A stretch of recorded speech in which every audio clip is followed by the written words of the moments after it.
Welcome to the stage, our key stakeholder panel. First of all, from Te Māngai Pāho, Nadia Marsh, no mai hara mai.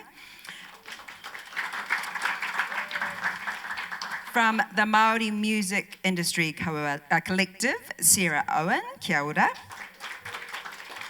From APRA, Mike Hall, no mai hara mai. New Zealand On Air, Teresa Patterson, kia ora kare. Recorded music, Dean Cameron. Kia ora, Dean. And from SMSG, Janet Roddick. Kia ora, Janet. And we have all of these seats for you. Come and find a seat. And I'm making Nadia go first. Isn't that great? Te Māngai Pāho goes first. And also, because we are both OGs of Te Reo Irirangi o Ngāti Whātua, now known as My FM. Kei a koe te wā e taku rangatira, Nadia. Kia ora. Tēnā koe, Stace. Tēnā tātou. I have a presentation there which I encourage you to look at so you can't see me. I thought, just very briefly, I'm not sure how many people have interacted with Te Māngai Pāho before, but we are a Reo Māori funding agency and we fund Te Reo Māori content for broadcast, media and broadcast. Yep. Goodbye. So, there are two parts to our funding that I think are important today to discuss, and that's what we do in the music space and what we do in the screen space. So I'm going to stand up just because I'm going to read the notes, and you're not looking at me anyway because you're looking over there. Yep, hit that button. Goodbye.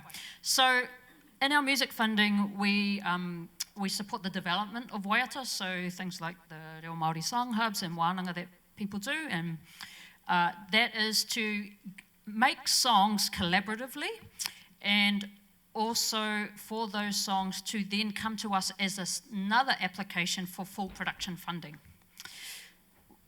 There's artist-led production and promotion of Waiata Reo Māori, which is that second phase of funding that we do, and outside of that we also fund initiatives that support the industry to promote Waiata Reo Māori. So we have a feature on My FM where the songs that our artists are creating get promoted on the radio.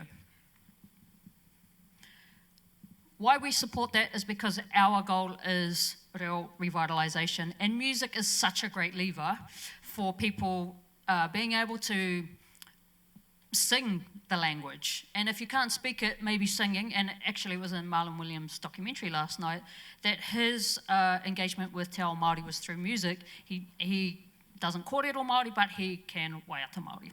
So we think everybody can do that, and, you know, if we had the Māori Wiggles, then all the kids would be singing in Te Reo Māori.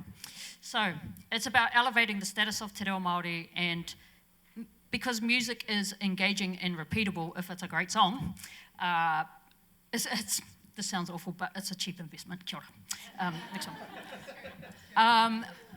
Māori music placement is part of our strategy and what we intend to do with the songs we fund. We have a list that we send out to everybody every 1 or 2 months, and by everybody I mean it goes to the people who do the playlists on Air New Zealand, Spotify, iwi radio, commercial radio. When you are funded by us, your song will go onto this list and will get sent to these people to help promote the song. And so that benefits the artist.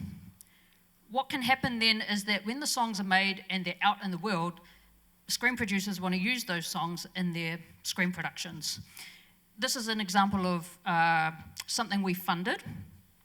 Relentless was a show for TVNZ where Arahi was asked by the producer to create a soundtrack for that screen production.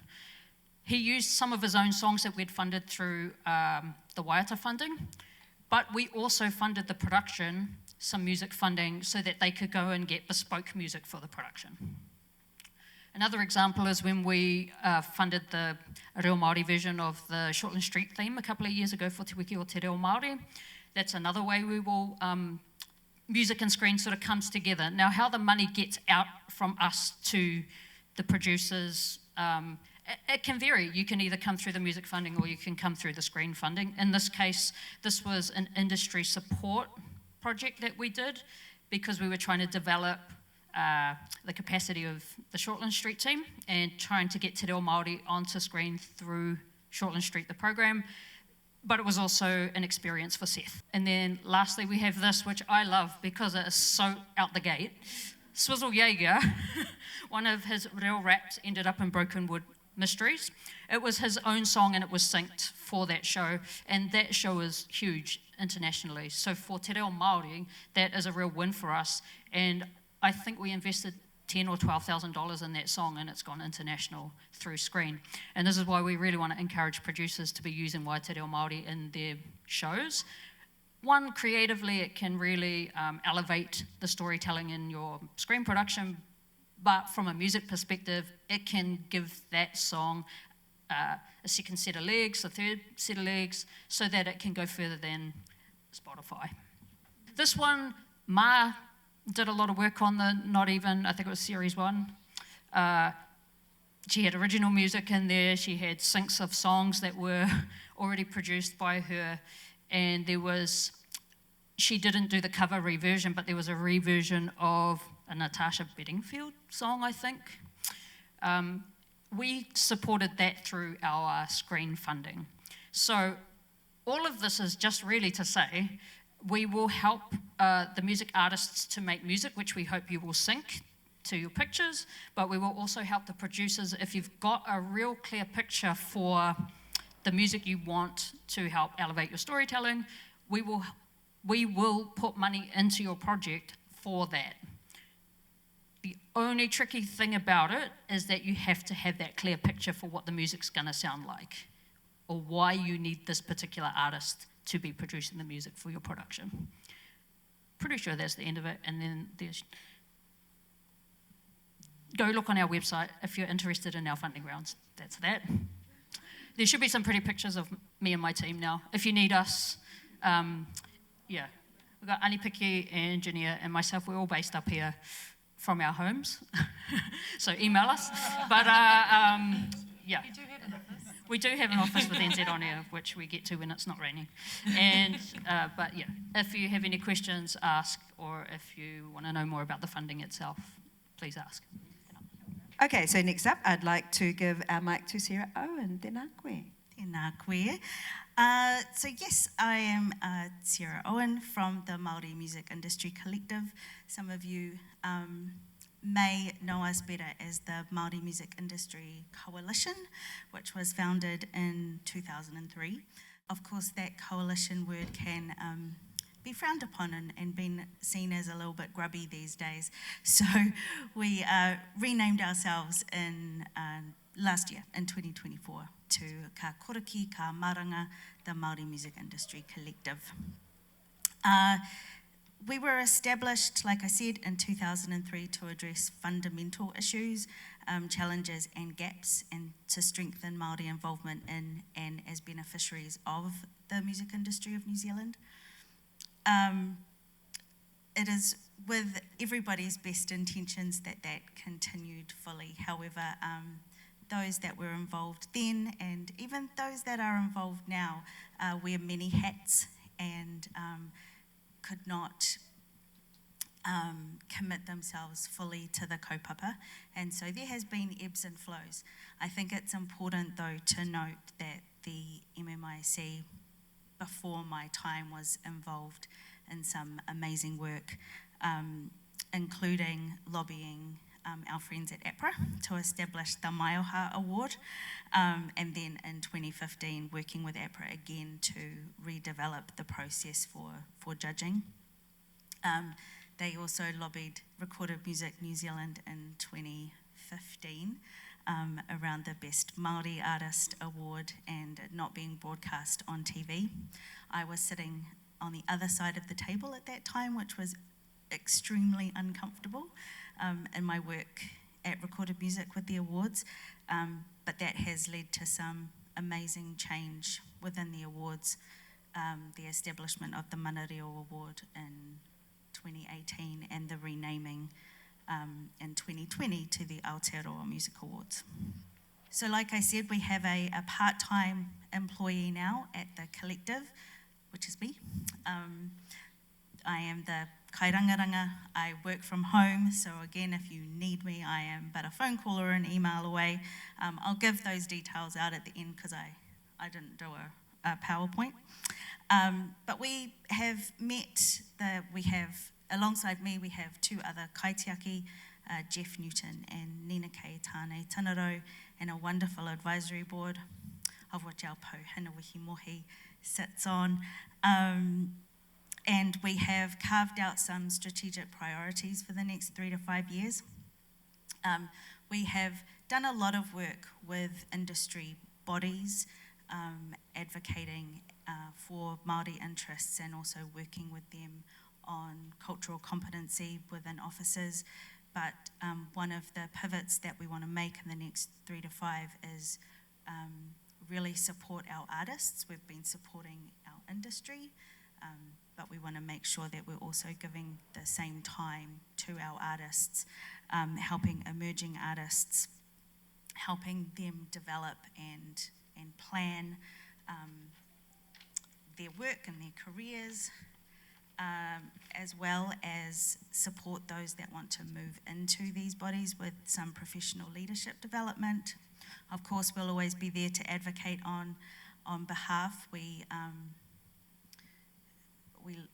like that we could be that person in the room that Māori interests are first and foremost on our mind, instead of, like I said, sometimes if you're sitting in these spaces as Māori, you still have other priorities to look at, but sometimes it's nice that being Māori is your only priority in that room. Of course, industry support and collaboration, we will continue to work with our industry bodies to support them to work with Māori, and also do some work on research and data analysis, continually assessing where everything lies as an industry and as a community. In regards to working with our screen partners, it's just really nice to be here. We are a little kind of fledgling manu at the moment, sitting up here with these guys, but we want to be there for you. We want to create the space that you need, and to make sure that you are getting all the support and all the information that you require. So, like I said, I may not know, but I will certainly know where to send you if you're unsure of the next step. So this is where you can get your pens out for my number and my email. It's really easy. It's Sara with an H at MMIC.co.nz, and my number is 021 760 580. Kia ora. Ka pai, and I'm sure that people can also come up to you and ask you to make that connection. No, I'm going to leave the minute I get off the stage, so you can't ask me any questions. You're so unapproachable. No, that's a pai. Terribly unapproachable. Kia ora, ka pai. And so from New Zealand here, kia ora, Mike Hall. Kia ora. Kia ora tātou. I'm from APRA. My name's Mike. I think I've met most people in the room. If I haven't. Sorry, I did say it wrong. Sorry. That's APRA, all right. APRA, of course, Mike. Ngā kia koe. Thank you. Yeah, it's great to be here. It's really nice to be here and see familiar faces and new people as well. APRA, I've got a session after this, so I won't go into too much detail till we get to that, and I've got pictures and stuff. But basically, we are a music rights management organisation.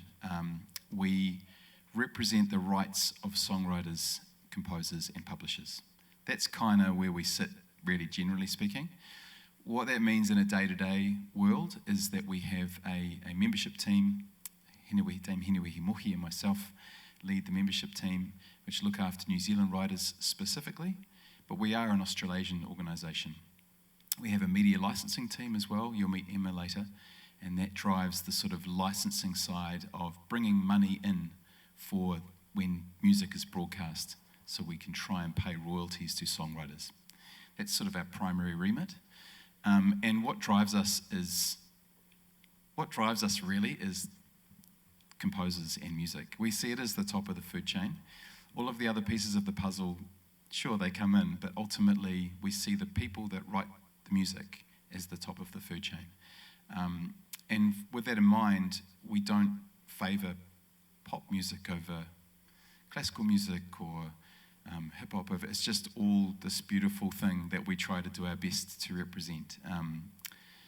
as part of that, the next thing that we look at is we advocate, we support, and we educate our membership. So what that means is like things like this, where we try and talk to people about what copyright means, what your rights are, how to register works with us, how to become a member so that we can do our job, and also through other creative programs like Song Hubs, which can include screen elements. A Screen Song Hubs took place last year in Australia, but also professional development awards, art music awards, and that kind of thing. We also have worked closely with Waiata Anthems and other partners, and worked with everybody that you can see here on facilitating events that will help develop our writers to try and develop a sustainable career. It's really the primary focus, is trying to help writers understand the industry as well. We also have our awards. We have the Māoha Awards, the Silver Scrolls, Screen Awards too, so we could get an opportunity to celebrate our writers. From a strictly screen focus, if we go back to the primary remit, which is making sure that royalties go to the right people and that the rights of our songwriters here in Aotearoa are represented correctly, we sort of have an education approach on both sides of the coin. So on one side, we're educating our writers around how to register your songs or your compositions when you're working on a film or a television production, how to become a member, how to make sure that you understand the different income streams. On the media side, we're educating production companies around what you need to do if you want to use music, how to go correctly around negotiating with the composer, how to, making sure that you understand that the broadcaster's paying the APRA license fee, not you. So there's nothing to be scared about engaging with us. Sometimes with production companies, it's like they don't want to talk to us because they're like, oh, they're going to ask me for money. And we're not. We're just going to be like, oh, it's on TVNZ Plus. Don't worry about it. Okay, you need to talk to this person. So it's really developing relationships. And Emma Fleetwood, who you'll meet later, will talk to that a lot.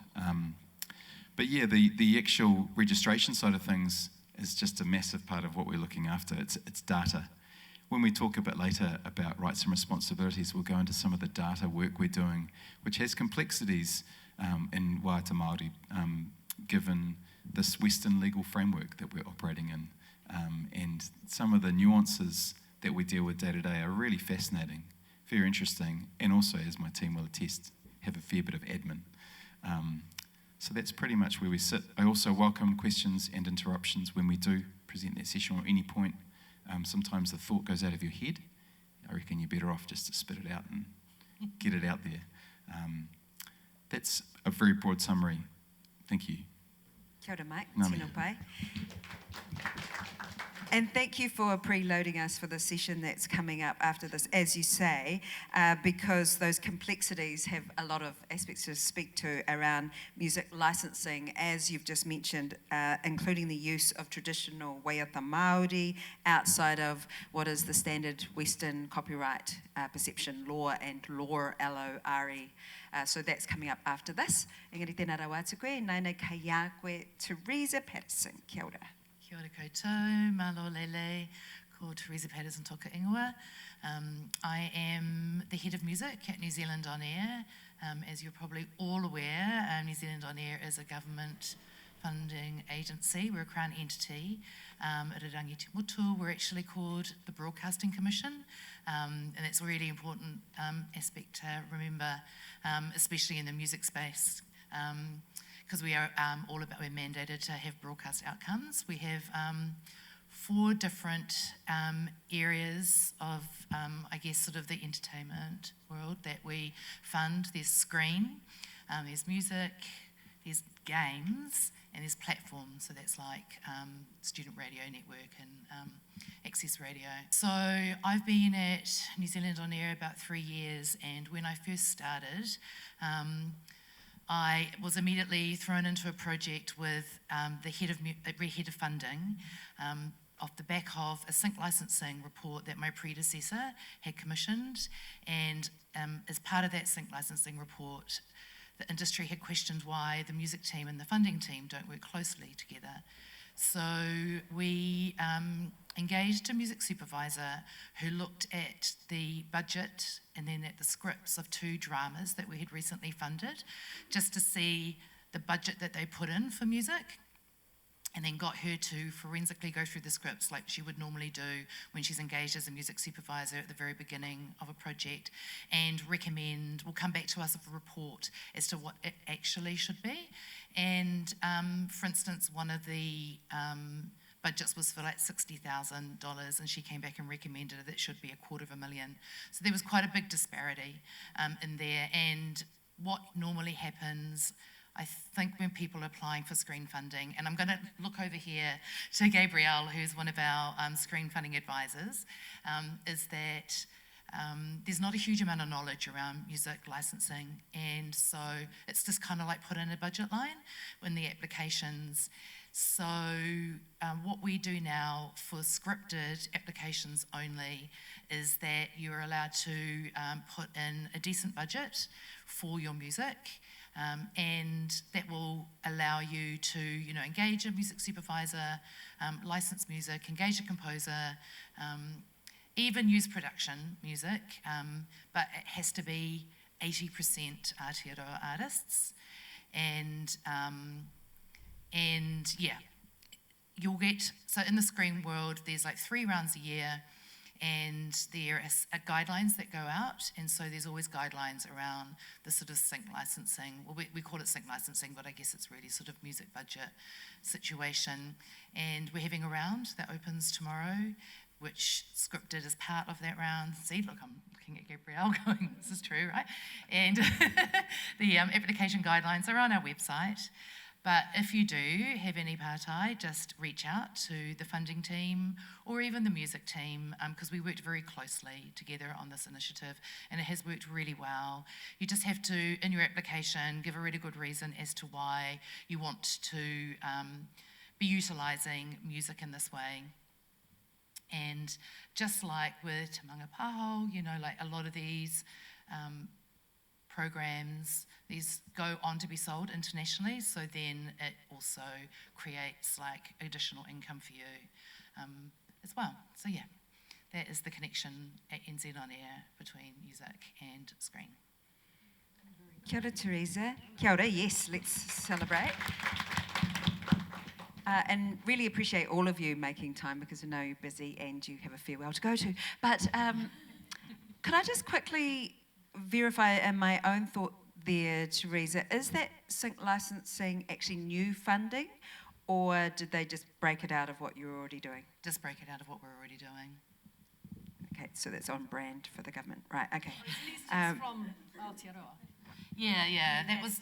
Oh, sorry. The other stipulation is that the budget has to be ring fenced, so it can't be eroded, because that is something that also happens in screen. Is that all of a sudden, like you have to have additional shooting days because the weather turned bad or whatever, and so they've got to find the budget from elsewhere, and so it normally gets eroded from the music budget. And I'm an ex-music manager, and I cannot tell you the amount of times that I would get phone calls from screen producers just going, can you just let us use this for free as a favour?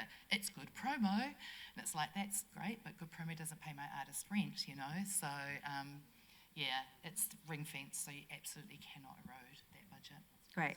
And it's good seeing that all tying together, because Nadia gave us a great example of then you can get to Broken Wood Mysteries, and so how you can actually make that happen. Ka pai. Tēnā rawa atu koe, Teresa, and now from Recorded Music, kia ora, Dean.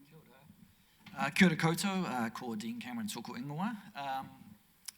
In my role at Recorded Music, I'm the Director of Membership and Distribution. So Recorded Music represents recording artists and rights holders, the owners of sound recordings. Our membership consists, from a local perspective, just under 5,000 New Zealand recording artists and their respective rights holders. So the rights holders are record companies or owners of sound recordings. So that can be anything from the 3 big majors, so Universal, Sony, Warner's, to indie labels, and then to essentially self-released artists. We have a very strong local artist base that is essentially maintains and owns their own copyrights and releases music that way, so they're not necessarily contracted to an artist, to a record company. From a priorities perspective, licensing and distribution is our main thing that we do. So it's very similar to APRA, while APRA works on the musical work, we work on the sound recording. So that's something as you guys working in the screen sector really need to sort of understand very clearly that there are two copyrights to a piece of music. So there's the songwriter and then the sound recording. And if you're licensing that track, you need permission from both parties. So that's something. What we do is essentially, from a licensing perspective, is we license broadcasters or music users. So that's for everyone from radio to television to what we call public performance, to airlines, to cinemas, to anyone that just essentially uses music in a public place or a license is required. We don't provide sync licenses. So as such, if someone wants to use music for a featured use, our license does not cover that. Our license is essentially for the communication. So when that track is, say, licensed into a documentary or a film and then broadcast on a broadcaster or a network, that is then the network pays the fee. Otherwise, on other activities we do, we advocate. So we work towards a robust legal and regulatory environment. So essentially, strictly, predominantly around copyright, ensuring that owners of sound recordings are paid for when their tracks are broadcast. We also promote and celebrate. We do that by creating promotional opportunities for artists and their music via the Aotearoa Music Awards, which is coming up very soon, which will be on May the 29th, the Viaduct Event Centre. Sara knows a lot about this. I could even give, I think tickets go on, on Friday. So look forward to seeing lots of you there. And then obviously the official charts, the Aotearoa official charts, which we publish every Friday. And the many types of charts that we publish, from the NZ Top 40, which is the global chart, and then the specific New Zealand chart, hot charts, Te Ao Māori chart, and catalogue charts. We also support and contribute to the industry by ways of music community initiatives that support education, professional development, and workplace safety, etc. And then lastly, we provide, because we're a data organisation, we collect millions and millions and millions of lines of data every day, and so we provide a lot of commentary to our industry stakeholders, TMP, NZoA, Music Commission, etc. Plus we also have a lot of data there available for our members. And then lots of work around essentially when an emerging artist or a new artist wants to understand the market, the value of the market, how the market works, how to get your music up online, the ways that you can market, etc., and the mechanics that are required behind that. That's me. Ka pai nei. I think I heard brains whirring after you finished speaking. That's what was happening there. And one question I just wanted to pick up on, and maybe others might want to join in as well. You just mentioned how the network pays the sync licensing fee. How many networks are in a position to do that at the moment, considering sort of how things have changed in the landscape? So it's not the sync licensing fee, it's essentially the communication. So the mandates that we hold from our members don't include the ability to sync tracks. They will want to do that themselves. So for example, if you do want to use a track, you would have to come to us. You could come to us and we will point you in the right direction, but we can't grant that actual license. But just to get back, the media landscape is facing some pretty challenging times at the moment. So our licenses usually ride with those times. A lot of them are percentages of revenue, ad revenue that they generate, or it could be subscription models depending on the type of service that's licensed. So when things are good, revenue is up. When things are not so good, we can take dips. I mean, our job is essentially to make sure that we can maintain those licenses, and we have to work with broadcasters as well on that.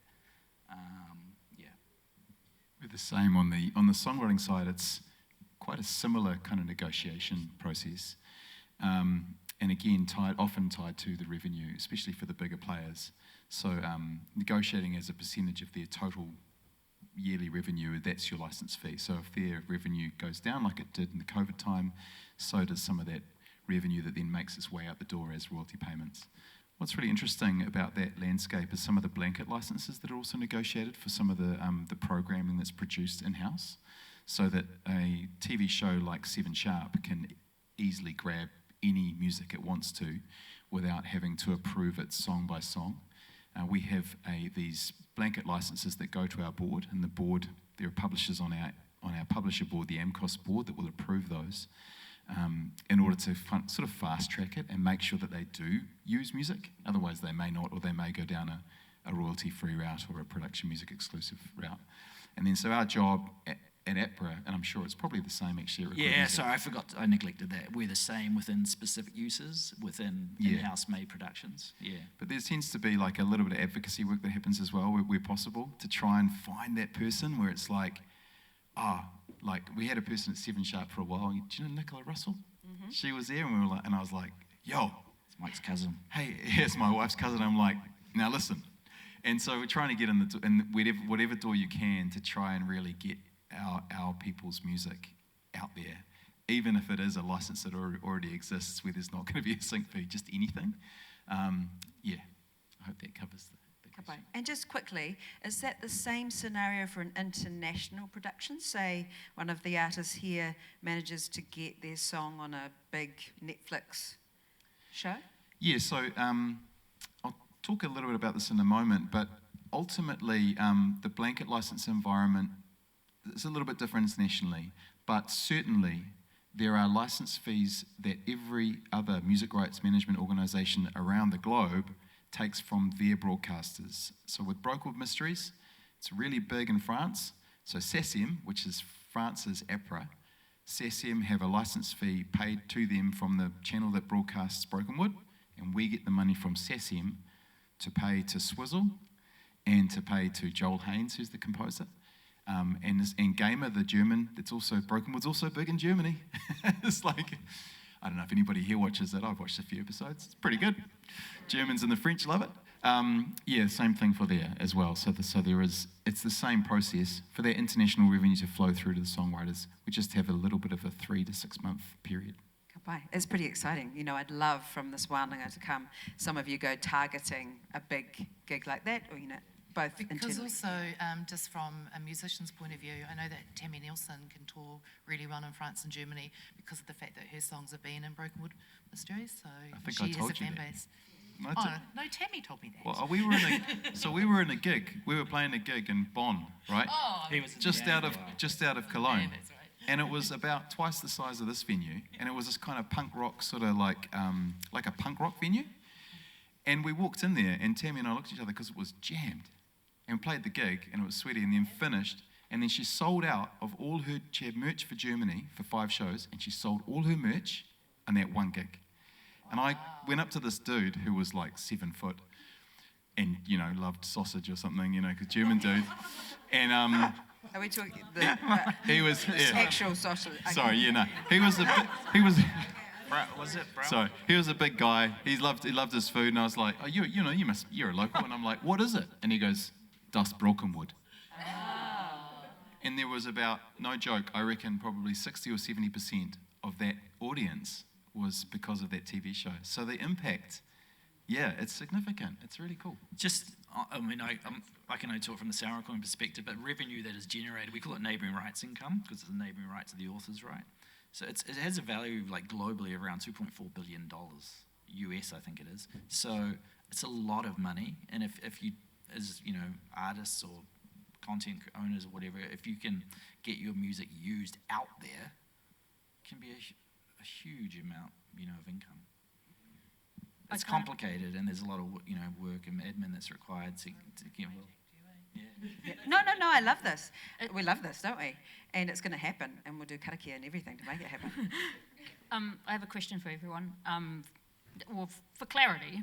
So if a producer or the music supervisor on a screen project comes to APRA Recorded Music looking for permissions to use the song, would we assume that in the case of the Broken Wood Mysteries, Swizzle is getting a fee out of the production and then also getting royalties for it being broadcast overseas, right? Yeah, 100%. Yeah.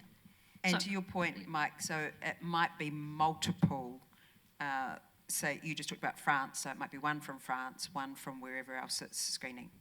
That's right. And the initial fee that Nadia is mentioning is the synchronisation fee that happens between the production company and the owner of the sound recording and the songwriters. So, as Dean mentioned, there are the two sort of halves of the music royalty. There's the sound recording and the songwriters, real simply. Basically, that's a payment that happens independently of our organisations. It's negotiated between the production company and the people who have the rights. Then we deal with the broadcasting side of things, and certainly, yeah, it's ongoing. So in those France and Germany examples I gave, I'm talking about the terrestrial broadcast, so the regular broadcast on primetime TV, which for some reason in those territories is still a very big deal. But then you've got the streaming. So although it may earn less from those streaming, over time, you'll find that maybe 3 or 4 years down the track, maybe it gains popularity again, and that's where the value of that is quite difficult to calculate. You don't really know how much a song is going to make, or how much a piece of music on screen is going to make. That's where protecting those rights is really, really important. Yeah, no, I've seen those fluctuations because my husband's sometimes goes up from $22 to $27. Some of his compositions. He pātai wai, yeah. Just a question for both of you, for independent artists here in Aotearoa that aren't necessarily with a label but sign up to record music or APRA, for that opportunity to sing to something bigger. You guys don't represent that. No. You don't find like a publisher. Well, yeah. Can I just double check, sorry, that everyone can hear the question? All good? Kei te pai, we will have a roving mic, but I think you've got good voice projection, yes. So no, we don't sort of assist in the way to, look for opportunities for you to sing those tracks. And you don't need to have a pub. Obviously, you can do it yourself. I mean, that's challenging though, because you're reaching out to, lots of bodies or production houses, etc., etc. There are things called music supervisors, and I think Tim Byrne, who's sitting down the back there, will be doing a session on that a little later on today. So he will be able to tell you a lot of that. Yeah. And there's literally half a dozen music supervisors in New Zealand, and a lot of them are working on international productions. So once you get to know them, just start submitting your songs to them so that they have got them in their library, so that when they're working on a job, they'll know, your track. We have writers that go through most recent funding decisions, right? And then they just write emails to the producers and say, here's some stuff, here's my reel, here's like my recent album. I mean, it's kind of grassroots, but I love that. And you do hear success stories. My wife's a television writer. She pretty much exclusively listens to New Zealand music when she's writing, and if somebody sends her something, she'll listen to it. The other producers that I know, Mark Beasley and all these kind of, they're music lovers, man. They're creative people who enjoy new things. So I know that's a bit of a left field approach, but I endorse that. Yeah, no, we're here for the hustle. Who's here for the hustle? So I will make sure we just get you in there. Sorry, Janet. But we've actually also talked about Joel Haynes, and he'll, along with Kay, talk to specific case studies, which will be really interesting and helpful as well. And also all of our sessions coming up. But now from Screen Music, Sound Guild, kia ora, Janet. Oh, kia ora koutou, ko Janet Roddick tōku ingoa. I'm a musician and, yeah, look at that, that's lame. But anyway, don't look at it maybe, I don't know. So I'm a musician and composer, and I'm based in Te Whanganui-a-Tara, and I work in a sort of composing partnership with two other people, my husband and a really long time musician friend. So we've been writing music for screen and theatre and te papa installations and all different kinds of stuff. We've got a studio in Wellington, and we've been working together for 30 years. It's a really long time. So let's, I'm still in the industry. Thank you for moving that along. That looks good there. Yeah, so I've been there we've been doing it for quite a long time. But I'm on the committee, I'm a volunteer on the committee of the Screen Music and Sound Guild of Aotearoa, and we represent composers and sound professionals who work in film and TV and all kinds of screen things. Let's go to the next one. So I'm just going to read this tiny overview. The Guild's work is to guide, protect and support our members. We represent their aspirations and we support teaching and upskilling to stay relevant in the rapidly changing screen industry here. And we encourage the exchange of ideas, so here we are. And we're working to build recognition for the impactful value that our members bring to our industry. We were established in 2020, the Sound and Music Guild. We used to have a Composers Guild in the early 2010s, and we were just a small group, but we're nearly 200 people with the sound editors, and we have sound recordists, mixers, Foley artists, as well as composers who want to work in screen. We've got some aims, professional development. We do networking and workshops and some free get-togethers for people. We do best practice guidelines for workflow for contractors and employees, and we're lobbying to make sure that we're following as technology is changing there. We've got industry standards, up to the next one, industry standard templates that you can get hold of. So we've got agreements for composers, like a basic agreement for a composer that you could use, and we've got them for sound contractors. And the composer agreement is really quite like the one that I use. I'm published by Concord, and there's so many pages in those things, so many pages, but it is so important to make sure that your rights are retained. And you need an agreement if you're going to sync any piece of music to any picture. You actually need some kind of an agreement. It's really important. So we have templates. So we just have advice to people. They ring up and they say, I've got a problem, how am I going to fix it? And we do mentoring, one-on-one kind of mentoring, face-to-face or online. Sorry, I've got these pages. I'd rather sing actually than do this, but anyway. You can sing as well. Later on, eh? Health and safety, these are things that we've talked about ourselves individually, but not as an industry. We're trying to talk about unreasonably long work hours, lack of sick leave, especially since COVID, hearing for our people in our industry, working in long hours and loud noises, and that's going to be a problem as we age. Unsafe work environments, there's bullying, And we've been able to help some employees if they've got workplace issues with some advice. Sustainability about the industry, there's two sides there. Advocacy, we're trying to work with the other guilds, with the industry, to build the amount of work. So we've all got more work, and we're trying to work within the industry so that everybody knows what musicians and composers and sound professionals need to do the best job. And sound and music are like 50% of that finished thing that you're going to see. So it's pretty important, hey? I'm just really pleased to hear that about that budget advice that you're talking about, because we do get left to the last, because we're one of the last stages. Okay, I'm nearly finished here, and then, we've got young people. We're looking at training, working with training organisations to make sure that that people are learning the right skills. This is really a huge job, and people are paying a lot of money to study this stuff, to become a composer or a sound editor. And, it's really important that you learn what you need to start working. And there's not so many opportunities to be an assistant or an apprentice now. That's kind of going away a bit, so that's pretty hard. And then, so people like me, I'm the current or past generation, I'd say. So we're just talking about thinking about, there's no career pathway for us, really. There's a little bit in sound. You can become an assistant editor, an editor, maybe you'll end up supervising sound editor, mixer. But as a composer, you just start, do your small short film, do your free things, do what it is, and maybe get another job. So it's pretty difficult. And then, we're going to have to retire one day. And that's where my APRA royalties are going to be helping me from my 30 years of doing it. I don't know. I'm going to get the pension eventually. Okay, and then we just have get-togethers and, all stuff to do with other guilds.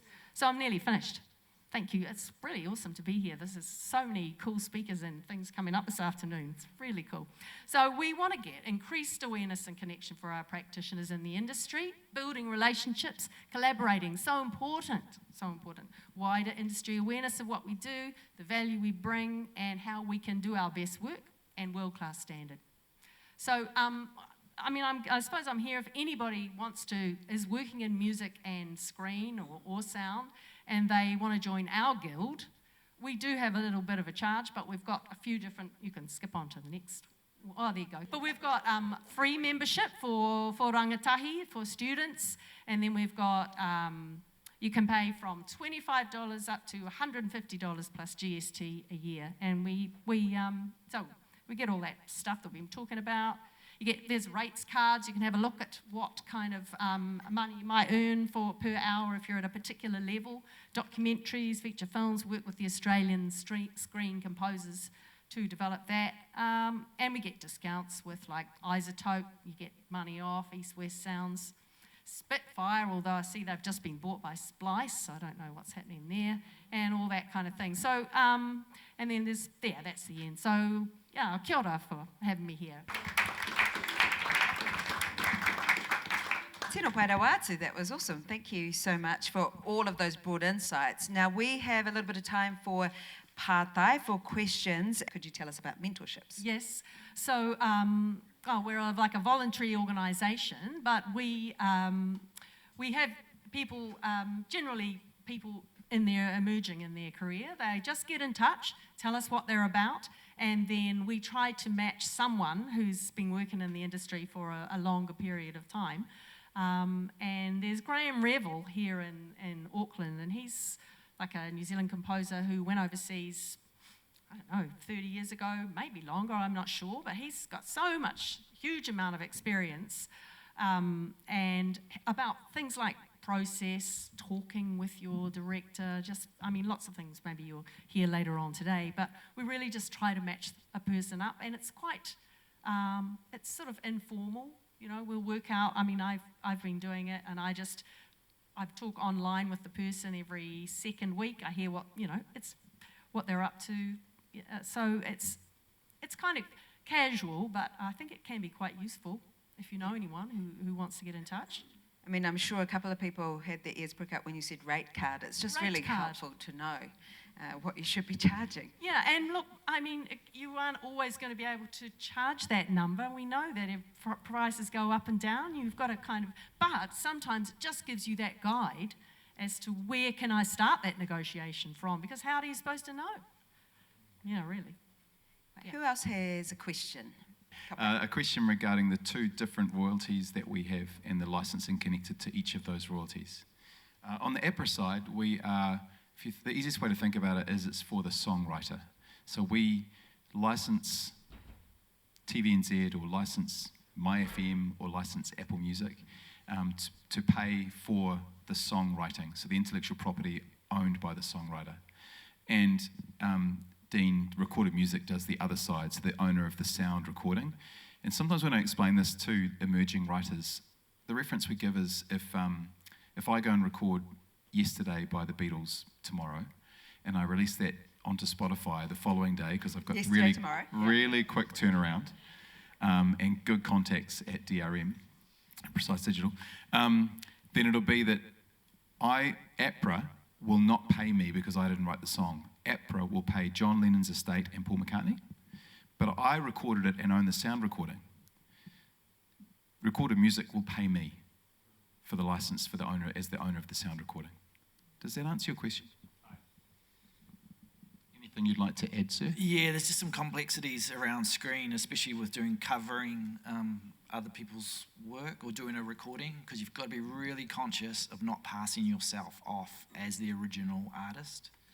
Like, for example, if the track sounded identical, you could get in big trouble. It wouldn't. My version of Yesterday would be so bad. These are things you just really have to, because, when artists, especially if they're signed artists and, big record company deals or whatever, they sign them for lots of things, not just those tracks, but the future, all sorts of stuff. And there's a lot of rights that go with that. So, yeah. And probably worth mentioning as well is that we're talking about release on a digital platform, but as soon as you put music to pictures, it needs a synchronization agreement, so it can no longer be released.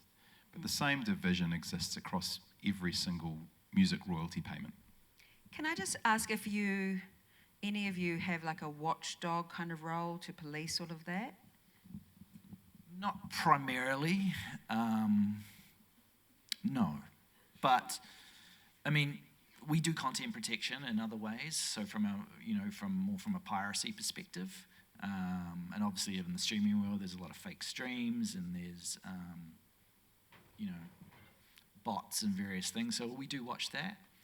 The way that we report royalties as well, we do a lot of fingerprinting. So essentially, we've got systems that are taking digital feeds from, say, television, so we can identify the sound recordings in that. So, but as such, if we are not necessarily going to know if a track has not been licensed, if it appears on a commercial or in a picture or whatever.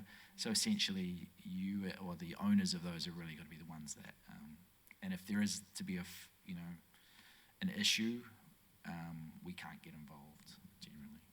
Interesting. Pātā I'll get into cue sheets as well about that later on, because that's the Bible. That's the Bible for screen. This question is about what if you have changed the arrangement of an existing song? So if the song is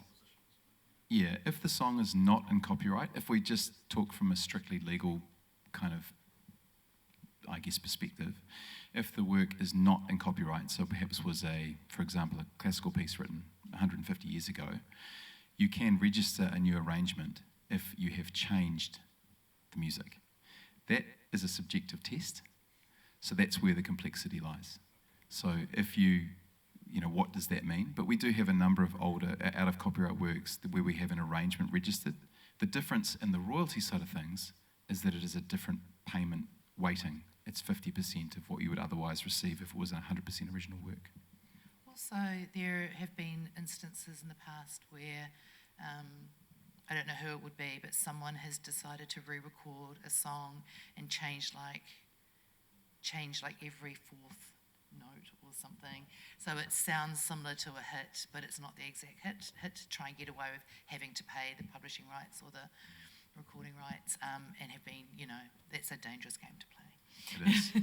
In the case of a work that is in copyright, you can't change that work without the agreement of all right holders. So if the work, for example, has 7 writers, 3 publishers, every single right holder needs to actually come to the party and say they are okay with that change. And it even includes, interestingly, a translation. So if you translate a work, you need, I keep saying work, but I'm going to say waiata or song. If you translate waiata, you need to have the approval of all the rights holders to have that. Otherwise, it's not a new song. But if you're going to release it, you need their approval anyway, right? Yeah, it's interesting. It's really exactly the same as samples. If you sample a recording, so you've taken someone else's IP and you somehow work it into your new recording, you need the authority. It's not to say you can't do it, but you just need the permission. But those permissions are quite hard to come by. But it would work the other way, right? So if you've created something, you don't want someone else ripping it off. So we shouldn't look at it as a barrier or, this is just fairness in the ecosystem. It makes you think of all the times you've worked out to a Katy Perry-esque song at the gym. But it's Katy Perry, she's all right. Okay, Pātai Tuarua, you had a second question?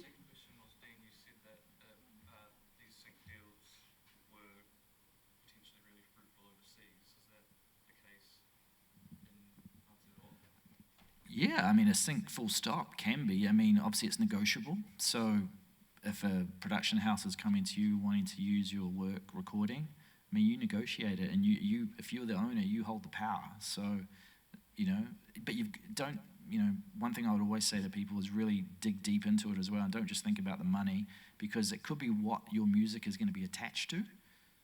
You may not, something that you agree with, or, especially politics is a big thing, when music gets used by political parties. We have restraints around that, and are usually exempt from licenses. Those are things you've got to consider. Just to, for our recording purposes, probably deduced that was about how much money or how lucrative it can be for a local production. I see a Pātai over here. Kia ora.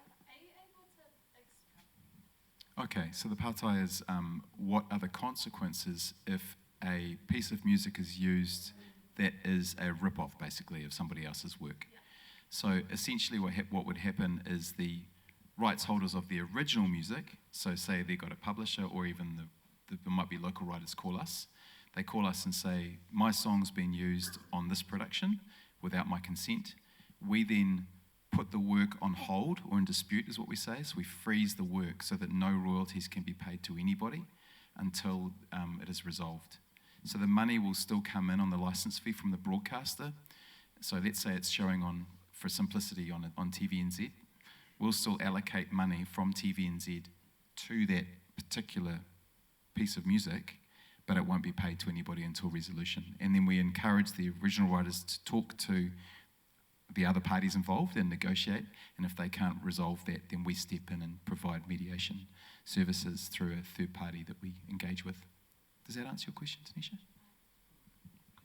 Can I also just expand on that a tiny bit? From the production perspective, if Te Māngai Pāho had funded that production and they had agreed to use a piece of music in their production that hadn't been cleared, we would frown upon that, but there would be no direct consequence, but there would probably be a consequence in terms of process for the next project they might be funded by us from. We'd become very, very strict about their process, and we'd have far more checks and balances in place for that, because we don't want to be a party to unethical behaviour, basically.